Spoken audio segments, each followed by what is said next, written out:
Hello, and today we're looking at breach, the question of whether in fact the defendant was negligent.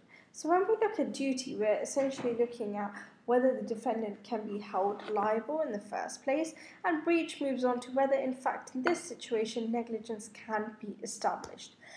Breach is measured through the objective standard duty of care test, which is basically asking what a reasonable person is expected to behave. So the man on the Clapham omnibus from Hall and Brooklands 1933.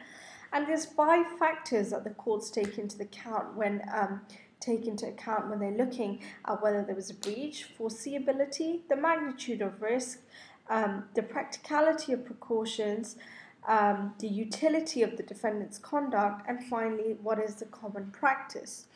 Now, this is covered in my first video. In this video, we're going to be having a look at what are the special situations in which the objective test is applied.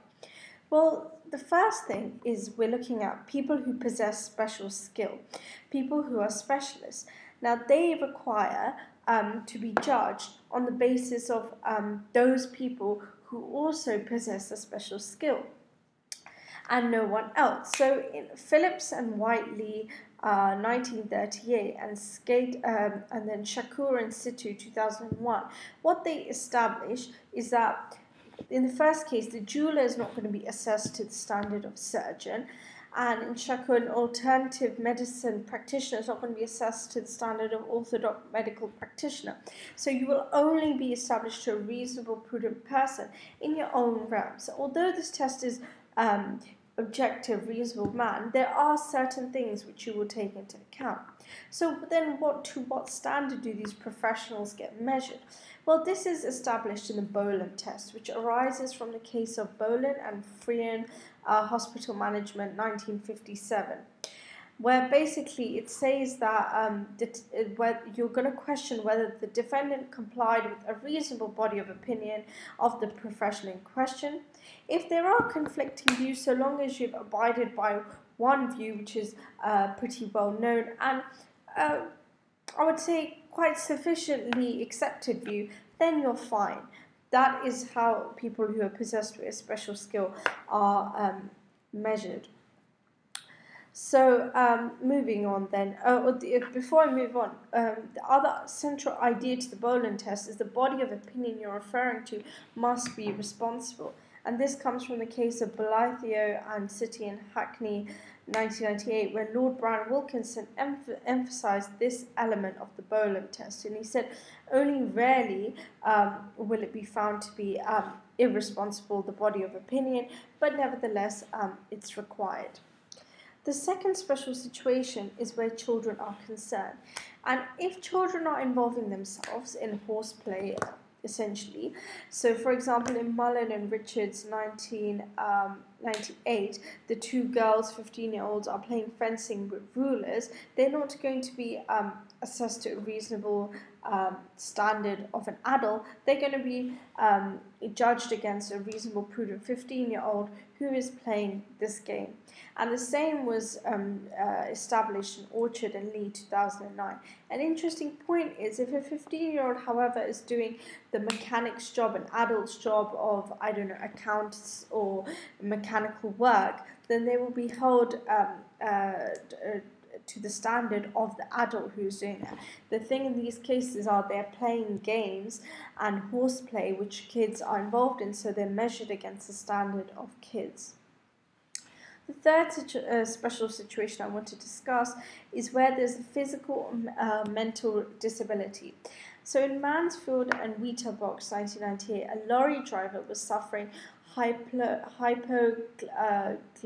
I can't really pronounce it. Basically, he had an issue with his sugar and he became unconscious, and then he crashed into this shop. And what was basically said, the standard of care that is to be applied in these circumstances is which a reasonably competent driver, unaware that he's suffering from a condition that impairs his ability to drive. So it's an objective test, but they did take into the account that he did have a disability. And then finally, we have the case of public authorities, and as we've seen with generally, public authorities have a special status where negligence is concerned, but it may be relevant to the issue of breach also when a public authority is sued, because resources are available for public services, which are limited to the allocation of resources. And so it's a matter for Parliament to decide. But essentially, the point I'm trying to get across here from my Home Office is that the normal standard objective standard test may be applied differently, more leniently, where public authorities are concerned, just because they are providing resources to so many people, and the way those resources work is a job for Parliament, not courts, to decide. Before we end, I'll just quickly talk a bit about proving negligence, and this is the doctrine of res ipsa loquitur, and this comes from a case called Scott and London and St Catherine's Dock, 1865. Essentially, the claimant had been injured at work. He had been injured when 6 bags of sugar hit him from above a crane, and the issue is sometimes the defendant doesn't want to give information or destroys evidence which is relevant to proving the negligence.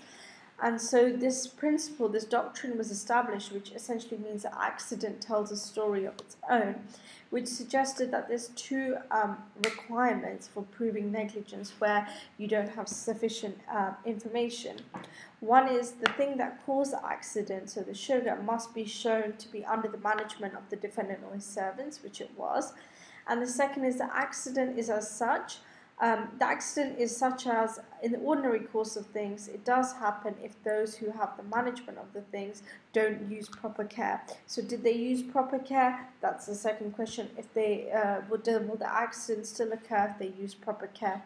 And using that in London, Scott and London, they were able to establish liability.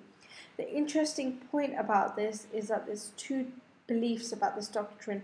Some people think it just reflects common sense approach to where evidence is an issue, but another view says it's a distinct legal rule found in negligence, which basically reverses the legal burden of proof when these two requirements are met. But this is a subject to debate, and I will leave you to think about it. Thank you for watching my video. Please visit my website.